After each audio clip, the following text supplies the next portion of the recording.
All right, happy Wednesday and welcome to your Newsmax Daily for January the 22nd, 2025, the fourth of 5 Wednesdays this month, and National Hot Sauce Day. Tabasco, Cholula, Crystal, Frank's, Texas Pete's, which isn't even from Texas, among some of the many favorites, and most people have a local or regional favorite as well, right? Today is the 33rd day of winter, and people in many places that don't have snowplows or snow shovels are trying to dig out from a record snowstorm. Places like Houston, Texas, New Orleans, Louisiana, Baton Rouge, and the Gulf Coast beaches of Alabama and Florida as well. Much to my surprise, Tallahassee, Florida does have snowplows. I saw a video of them plowing the roads, maybe because the governor lives in Tallahassee or because there's a huge college there. President Trump, who made 4 or 5 different speeches on Monday, held his first official presidential news conference for his second term yesterday. First full day as president, we're back.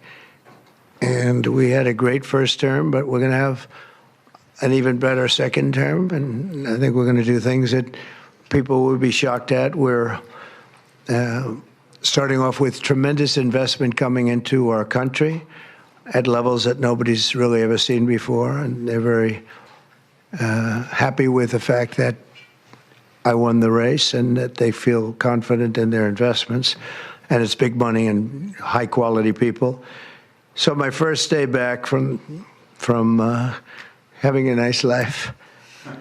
It's my honor to welcome 3 of the world's leading technology CEOs. And in the case of Larry Ellison, it's well beyond technology. He's sort of CEO of everything. He's an amazing man, an amazing business person. But to announce the largest AI infrastructure project by far in history, and it's all taking place right here in America. As you know, there's great competition for AI and other things, and they're coming in at the highest level. We're joined by Oracle Executive Chairman Larry Ellison, SoftBank CEO, my friend Masa Yoshi-san, and CEO of OpenAI, and I would say by far the leading expert based on everything I read, Sam Altman. So that's great that you're coming in together. That's a massive group of talent and money. Together, these world-leading technology giants are announcing the formation of Stargate. So put that name down in your books, because I think you're going to hear a lot about it in the future. A new American company that will invest $500 billion at least in AI infrastructure in the United States, and very quickly, moving very rapidly, creating over 100,000 American jobs almost immediately. So the very first thing Trump does is announce a $500 billion initiative, $500 billion of private money, not government money, not your money, not my money, private money, with 3 of the world's most respected business minds that will create 100,000 jobs or more.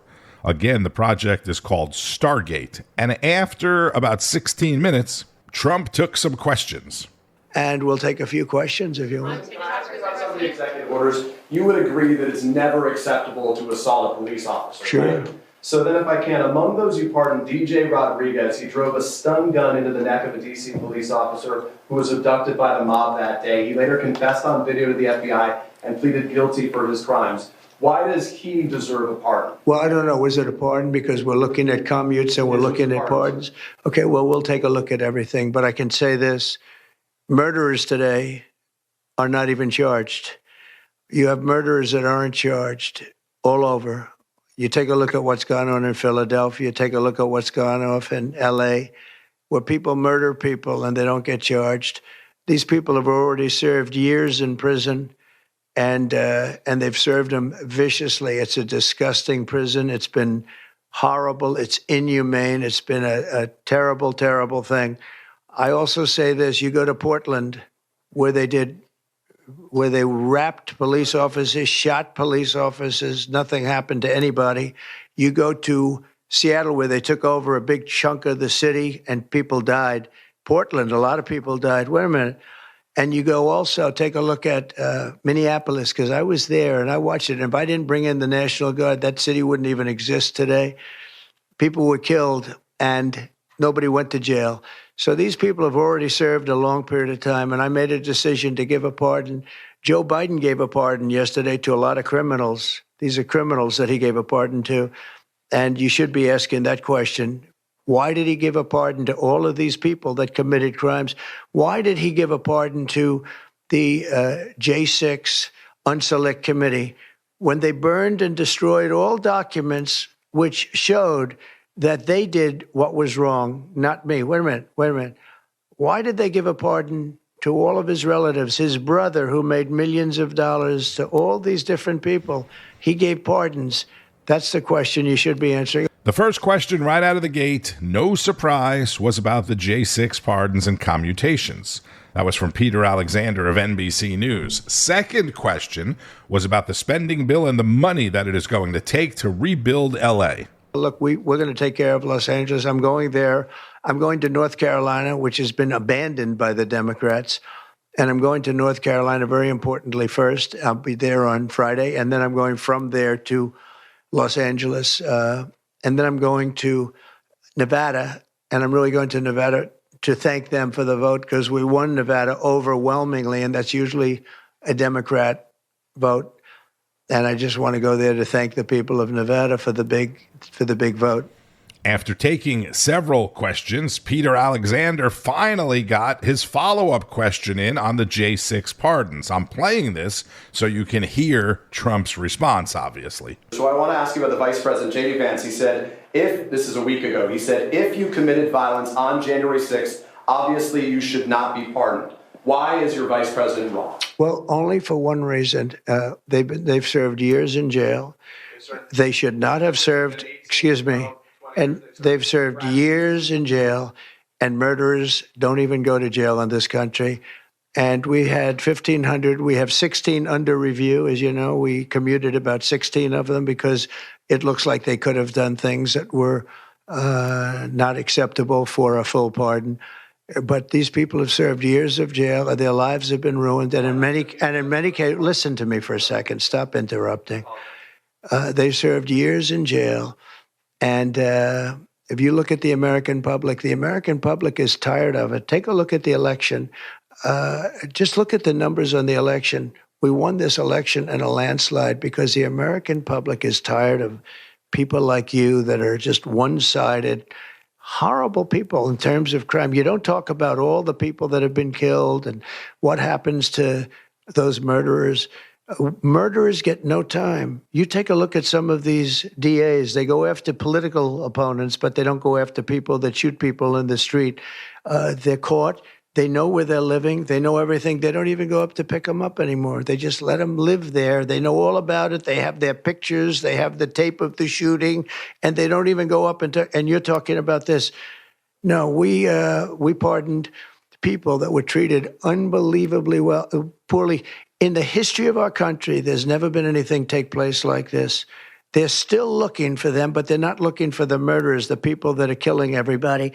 We are, though, and we're getting them out of the country. We just started that. We're getting them out of the country, and they're going to be gotten out of the country fast. They came in illegally from jails and from prisons. They killed many people. Some of them killed many people. About 50% of them killed more than one person. They were released into our country. That's what we're focused on, not the kind of nonsense you're talking about. So there you go. There's a new sheriff in town, as the saying goes, or the old sheriff is back. That lasted 43 minutes, an actual presidential press conference with a bunch of reporters getting answers to a bunch of questions. Something that we have not seen and that those reporters have not dealt with in years. The man that Trump brought in to help get the criminal illegal aliens out of the country spoke with Greta Van Susteren. President Trump's border czar, Tom Homan, joins me from the White House. Good evening, sir. And tell me, day one and day two has been what for you, sir, since you have this big job of securing the border with the president? Look, I'm drinking from a fire hose, but, you know, the president's executive orders are very meaningful, and they're a game changer. So this is going to help us secure the border. at a record pace, and also help us run this interior enforcement operation and concentrate on public safety threats. So I'm grateful to the executive orders. I think they're right on the money.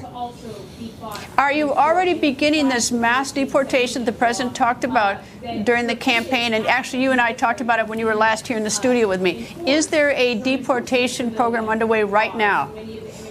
Yes, ICE agents are throughout the country. Again, they have target files on people here illegally that have been convicted or charged with serious crimes. They're out there right now. I haven't got the results from the first day operation, but they started today, and they're going to continue. They're going to do their job. Unlike what the Biden administration did, he handcuffed the ICE agents, but we unhandcuffed the ICE agents. They're out putting handcuffs on the bad guy. Have you targeted particular areas of the country today for this enforcement action? No, we're nationwide. I'm not going to share you the exact cities we're at. I don't want to, cause an officer safety issue. But we're all over the country in different areas, and we're going to continue moving and shifting these teams across the country. We have over 700,000 illegal aliens with criminal convictions that we're seeking. So this is going to be an all-of-nation effort. Explain this to me. You're going to go and pick up those who have criminal convictions. Some may have, I guess, committed crimes here in the United States as well. What are you going to do with them? I mean, are you going to detain them in a particular place, or and what are they? They've got to be returned to their nation of origin. Are you going to fly them out? What's the plan?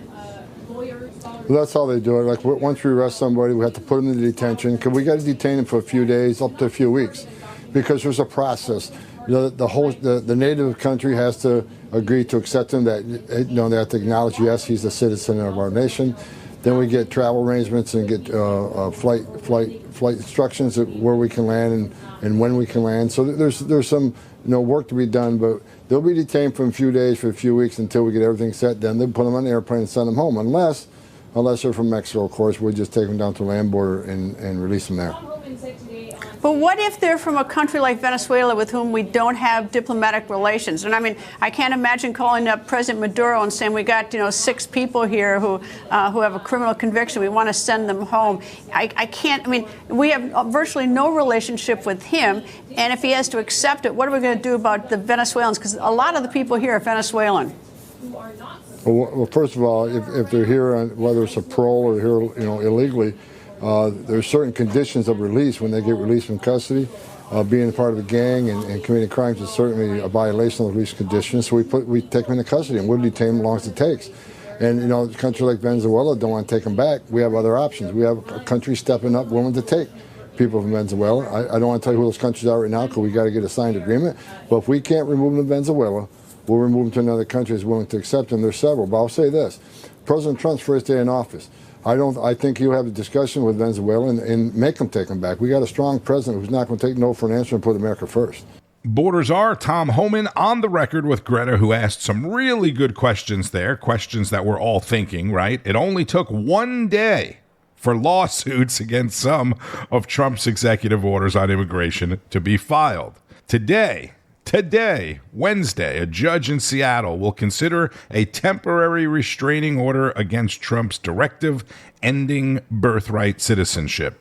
And the city of Denver is giving city employees instructions on what to do if they are encountered by federal agents, like, ICE agents. Eventually, these cities will also be coming to Trump for money, right? Trump's very first day back in office started with political rhetoric in the church, of all places. More from Rob Schmitt.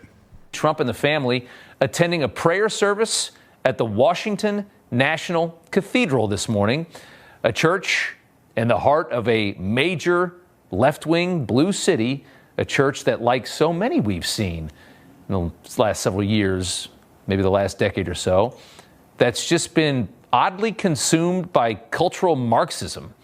You see the rainbow flag on churches these days. Every time you go into a big city, you wonder what's going on. Black Lives Matter banners on your church.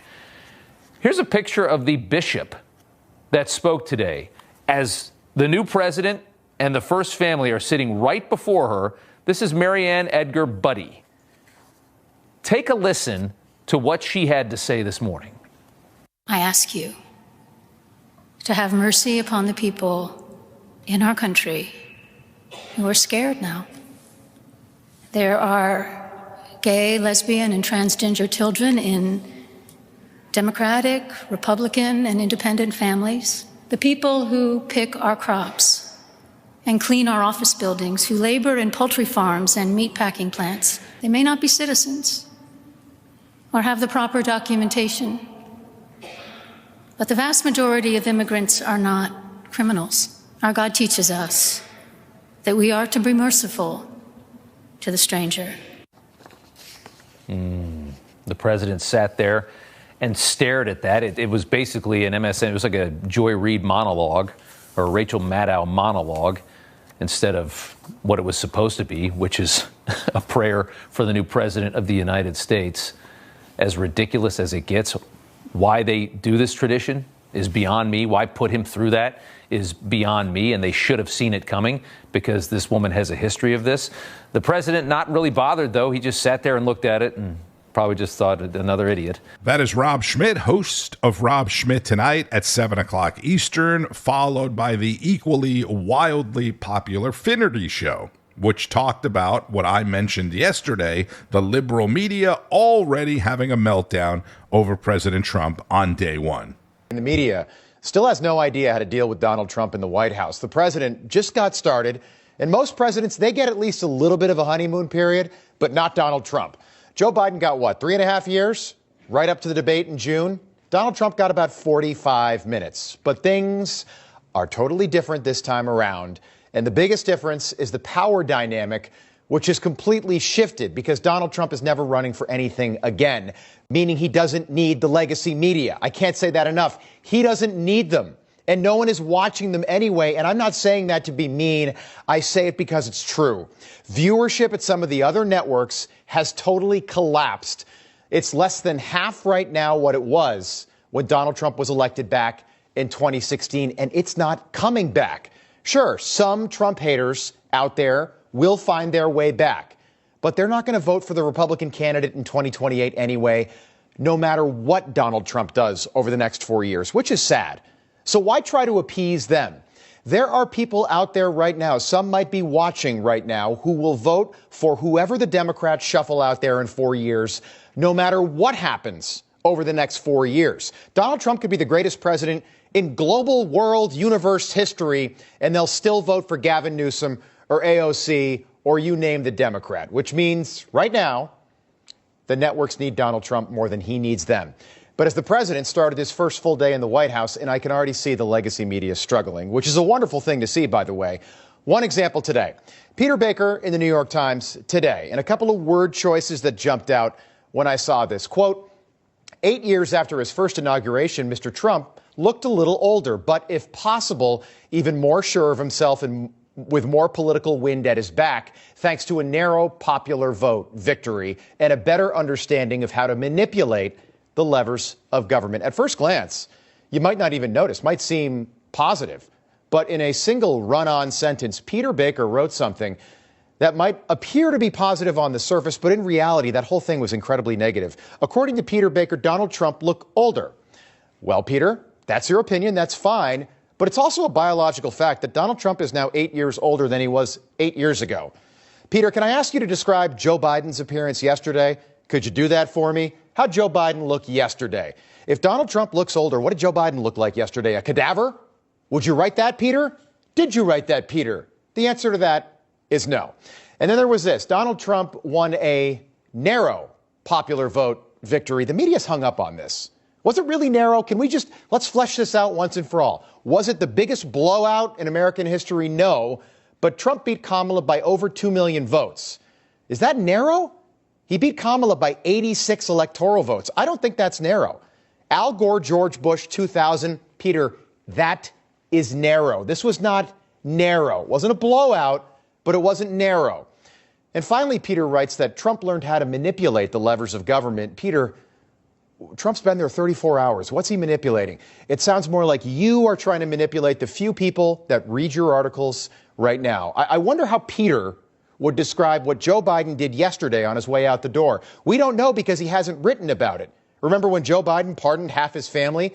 Would you describe that, Peter, as manipulating the levers of government? That is Rob Finnerty, the host of Finnerty, 8 o'clock Eastern on Newsmax. Former Florida Senator Marco Rubio, the new Secretary of State, Trump's first official cabinet member, also held a news conference yesterday after he was officially sworn in by Vice President J.D. Vance to introduce his family and talk a bit about its Cuban and Colombian descent. It's a blessing and an honor to be with all of you today, and I want to introduce you to my family. I want you to meet them.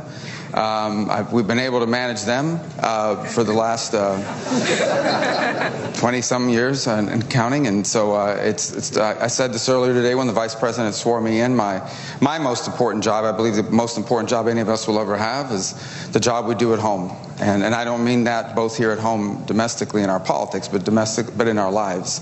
And I'm very proud of my wife, my 4 children, and their support. My wife, Jeanette, who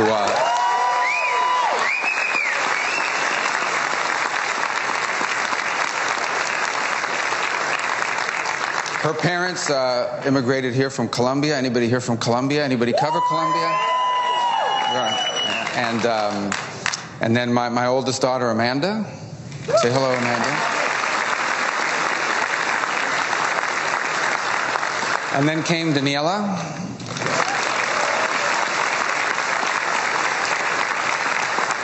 And now Anthony. And our youngest, Dominic. So these three are in school, meaning, college and even jobs.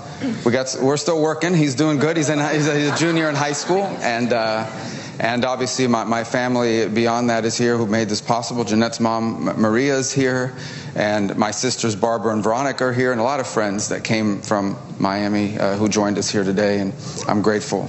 And thank you. I also want to recognize my former colleagues from the congressional branch, who also happen to be appropriators and authorizers, and so I thought it was important. 3 people I've known for a long time, and by coincidence, Florida is very well represented in the authorization and appropriations in the House. Mario Diaz-Balart,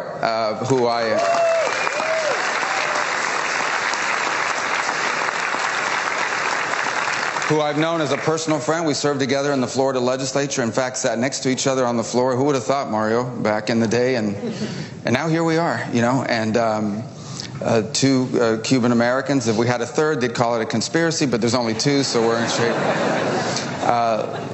Congresswoman Lois Frankel, who we also served in the legislature together. Now Secretary of State Marco Rubio. Little Marco is going to do big things. He met yesterday on his first day with the heads of India, Japan, and Australia. The Quad, as it's known, America being the 4th member there of the Quad, to talk about China. He introduced Congressman Mario Diaz-Balart, as you heard there from Florida, who is a Republican and is the brother of Jose Diaz-Balart on MSNBC and Telemundo, who I think is secretly a Republican, and Representative Lois Frankel from Florida, a Democrat, a close ally of Debbie Wasserman Schultz. Back in the early 2000s, Frankel was the mayor of West Palm Beach, Florida. Over the course of her 2 terms there, she, of course, got to know Donald Trump a bit. She's also a native New Yorker. She attended some events at Mar-a-Lago on Palm Beach over the years, especially when Trump was donating to Democrats and everybody thought he was a Democrat. Then she served several terms in the Florida House and eventually became a U.S. representative. And in 2019, Frankel voted to impeach President Trump, who invited her to the big shindigs at Mar-a-Lago and likely donated to her West Palm Beach mayoral campaign, if not other campaigns. And she voted for his impeachment again in January of 2021. Lois Frankel. During Trump's presidency, she did support his decision to recognize Jerusalem as Israel's capital, but she is Jewish. Obviously, on the day after Donald Trump's inauguration, there is a ton of great content from every show. And we'll wrap this show up with a very excited Carl Higbie, who attempted to recap, or did recap, some of what's happened in the last 36-hour whirlwind. If you're just waking up and crawling out from under a rock, the entire world is a different place because Donald Trump is your president. The lights clicked on in the White House residence before 6 a.m., before Starbucks even opened, after him being up past midnight. The guy doesn't ever sleep. It's been moving faster than a fighter jet made out of biceps, okay? He basically canned the remaining Biden appointees. It's amazing. There's now only 2 genders. The 51 former Intel officials who lied about the Hunter Biden laptop and said it was fake, they've all lost their security clearances. All 1,500 January 6 political prisoners have been pardoned. Anyone in the military who was fired for not getting the vax has been offered their job back with back pay and an apology. We're out of the Paris Climate Accord, told the WHO and their globalist agenda to pound sand, and we're not playing these dumb games anymore. Drug cartels are now terrorists, no more trannies in the military, and the federal hiring freeze for everything except for our troops. I'd say that's a pretty darn good start. Could you imagine Biden doing this? I don't think so. I don't think so. Sir, the next item, as you announced in your speech, is a requirement that federal workers return to full-time in-person work immediately. Next. I woke up this morning in Washington, D.C. If you saw, we covered it from the rooftop yesterday overlooking the Capitol. It was a gorgeous shot. It was like 12 degrees by the time the show rolled around. I was still hot. I was sweating because I was so pumped for this. I've been waiting 4 years for this. I was so fired up for this last 4 years of cabal, and then it was over. Like, it is finally the revenge of normal. It's finally here. You should feel good about this, folks. All you viewers at home, you played a part in this. You helped. It is so go time. We are so back. And I will say, I don't think if Trump had 2 consecutive terms, I don't think he would have been as aggressive as he's about to right now. He just set a record for the number of people, new hires on day one. He has basically filled key roles of his entire administration just now. This is after getting shot in the ear, indicted 5 times. His home was raided by an illegal prosecutor. He was dragged through civil lawsuits, attacks on his company, attacks on his family. He is done, and I think Barron Trump is too. I know he gave this nice speech about moving forward and stuff, and some people were a little nervous that he lost his. Trust me, it is go time. He is gutting the federal government as we speak. Hell, he just canned the head of the Coast Guard for being some DEI advocate. I think she was a DEI hire too. And by the end of his first half day, he wasn't even in office for a full day. He ran the executive order pen out of ink. In one order, he rescinded 78 of Biden's policies. He rescinded, as you just saw, the work from home. Yeah, that's not happening anymore. You saw also the White House gun initiative. That's wiped off the White House website.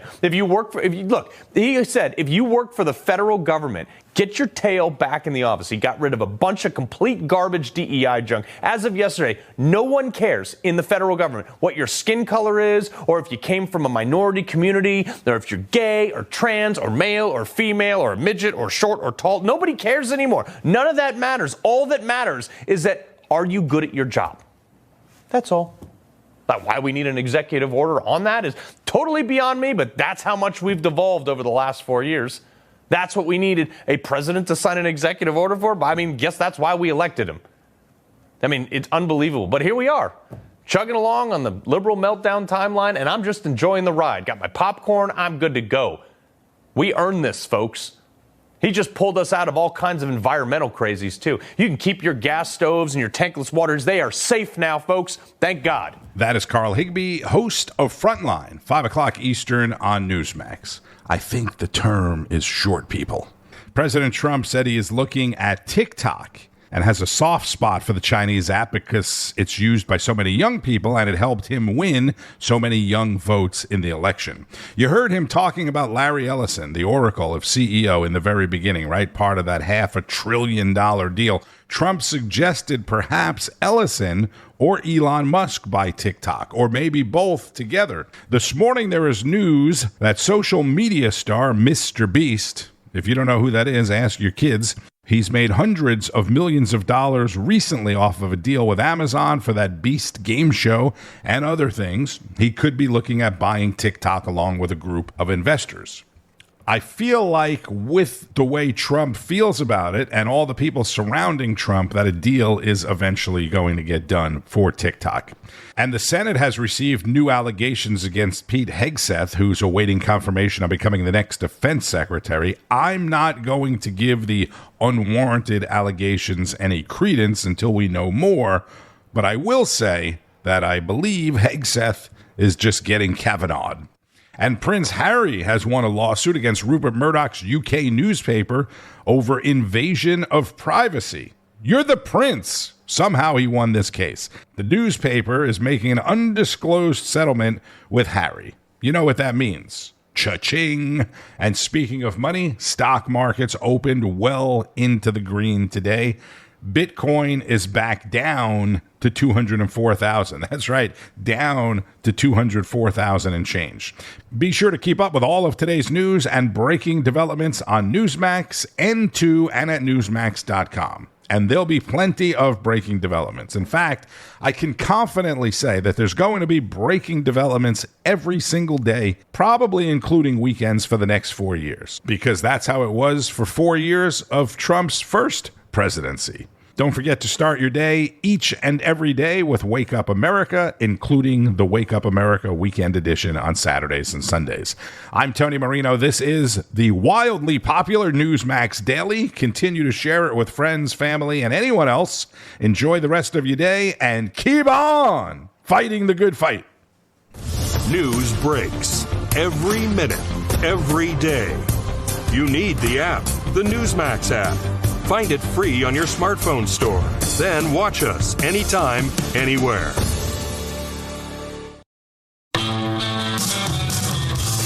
Hey, it's Jerry Callahan from The Callahan Show. You can listen to us every day. We react to the latest news, politics, sports, and all the madness in the world.